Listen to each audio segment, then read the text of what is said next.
Hello, everybody. This is Roger from Roger's Reviews, and I was just doing some back of the napkin math. My numbers not might be that accurate, but I'm just giving a ballpark and trying to figure out like this is some amazing numbers. I don't know. Tell me what you think. Am I off? I'm off, but I think I'm close. And this is just like I'm just writing, basically pulling numbers off the top of my head. So um, this is what I've kind of figured out. Um, Exxon just got kicked off of the S&P 500. It's been 100 years. Time to go. So that ought to tell you something. Okay, Tesla. Right now, Tesla, if they make one car, I figure the average person, if you put every together, probably spends around 50 bucks per week or less in fuel, give or take, right around 50 bucks. Okay. Right now, Tesla has a million cars on the road. So you multiply 1 million times 50, 50 million. All right. Now, think about this. Right now, Tesla is making around 7,000 cars per week right now in between, I mean, they're probably making more than that, but just say 7,000 per week per gigafactory. Right now, just say California is making 7,000 a week. So 7,000 a week per 7,000 EVs, Teslas per week, 7,000 times 50. So basically,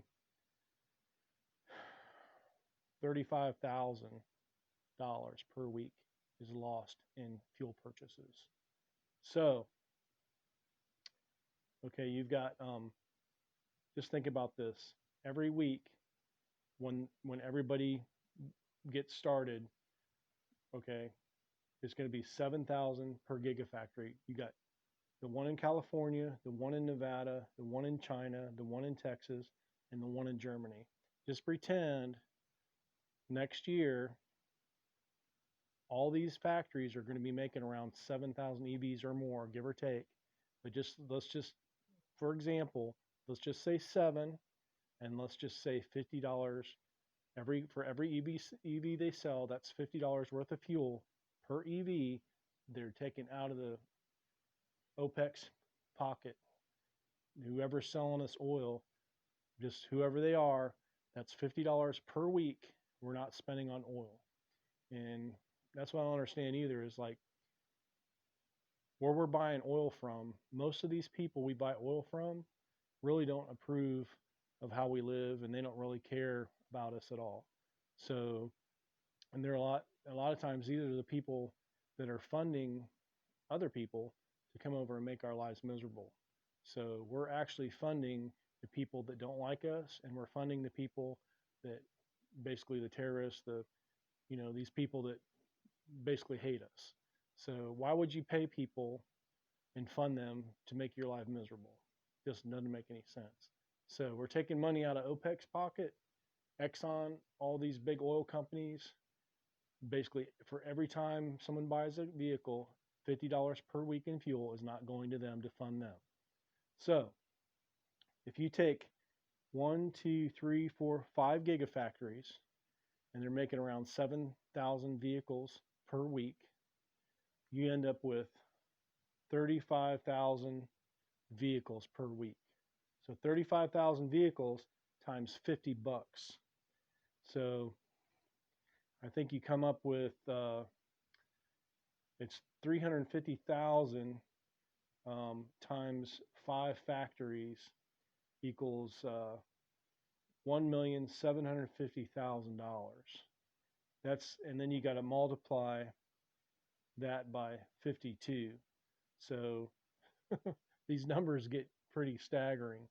So we got 7,000 vehicles times 50 bucks is $350,000 times five factories. If you multiply by five factories, it's $1,750,000. And then you got to times that by 52. So you're pushing like really close to, let's see, it's a lot. 900 million. That's almost $1 billion. And you got to remember, that's the first year. We've already got a million right now on the road, and then once everything's set up, that's per year. So every year you have to multiply this on top plus your million. You got a million now, and then you have basically, I don't even know what a million is. You got to times a million cars times $50, or you got 50 million already right now. 50 million um, times 52, whatever that is. So that's already happening. And then you got on top of that every year after that, once all the factories are done, and then that doesn't include like future expansion. So tell me they're not upset. If you're making all this money every year, and now every year that's even more money coming out of your pocket. So multiply this and then future expansion, it's a huge amount of money coming out of OPEC's pocket. So we're definitely defunding them. I mean, there's a lot more to go. But can you imagine if you were part of OPEC, or your whole family was, you know, living on oil money for 50 or 100 years, and then all of a sudden, huge chunks start coming out, bigger chunks start coming out. And another thing that happens that people don't realize, it doesn't take much to affect the whole market. So, like, say, for example, there's hundreds of millions or billions of, uh, barrels of oil. You only have to affect it like 3 to 5%. It screws up the whole thing.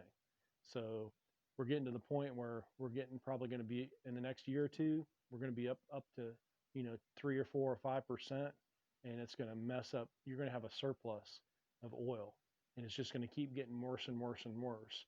And what's going to happen is that there's going to be such a surplus of oil that it's going to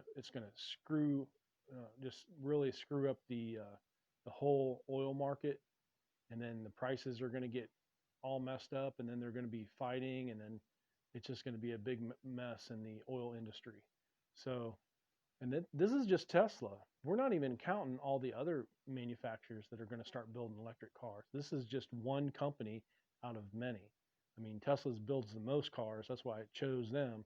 But there's all these other companies that are building electric cars, and they're being forced to build electric cars, which is taking more, basically, oil money out of the scenario. And also, too, we haven't even talked about autonomy, because when you have autonomy, it's going to even be worse, because if you think about it, what we're doing now is every family or one person has one car. They only drive like 10,000 miles a year or 14,000 miles a year. Once autonomy happens, that one car, it's going to be driving everybody around, and it's going to be driving 100,000 miles. So it's going to 10x each car. So you're going to have to take this number here and multiply by 10. So it's going to be like 500. So take this number times 10, take this number times 10, take that number times 10, because each car is going to be driving everybody around. So it's going to be just like having 10 cars, because one car will basically do 10 times the mileage. So it's going to even increase exponentially. So this number, all these numbers are, it's just gonna like being like having 10 factories building 10 times as many cars. So anyway, this is just something I thought about. Nobody's ever talked about. It's just food for thought, and this is what's going to happen. And the oil industry is going down. I mean, if you see Exon, they've been in the S&P 500 for 100 years. They just dropped them like a hot potato. So the next thing is going to be OPEC. They're going to start dropping out. Nobody's going to want them in their portfolio, because the prices are going down. They keep pumping all these surpluses in oil. It's going to be worthless. It's going to be worthless. And all these gas-powered cars, they're going to stop making them. So another thing that's going to happen is if you stop making gas-powered cars and you start making brand new electric cars, there's going to be all these gas-powered cars that are getting older, and they're going to be breaking down, and all these mechanics are going to be like, oh my God, that for the next 10 years, people are going to be trying to fix all these gas-powered cars. So, the mechanic industry is going to be huge for about 5 or 10 years, and then finally, these old gas-powered cars are going to be so much maintenance to fix and so expensive to fix. After about 5 or 10 years, people stop fixing them and just buy a new car, or they're going to start ride hailing and using electric cars. I mean, it's going to be cheaper for a buck or two to hit a button on your phone and an electric Tesla or car comes by and gets you autonomously and takes you anywhere for $1 or $2. It's going to be cheaper than having your own car, even if it's gas and gas is free, because the maintenance cost and the insurance cost and all the overhead is going to be 10 times more expensive than just jumping in an electric autonomous car and going anywhere you want. So this is another thing that's going to affect it. So about 5 or 10 years, like 5 years, General Motors, Toyota, Honda, they're all going to go out of business. And then the autonomy cars are going to take over. A lot of people are going to be trying to, fix cars for about 5 years, 5 or 10 years, trying to keep gas cars going. But the thing is, all these other car companies are going to go out of business, so they're not going to be producing parts to fix these old cars.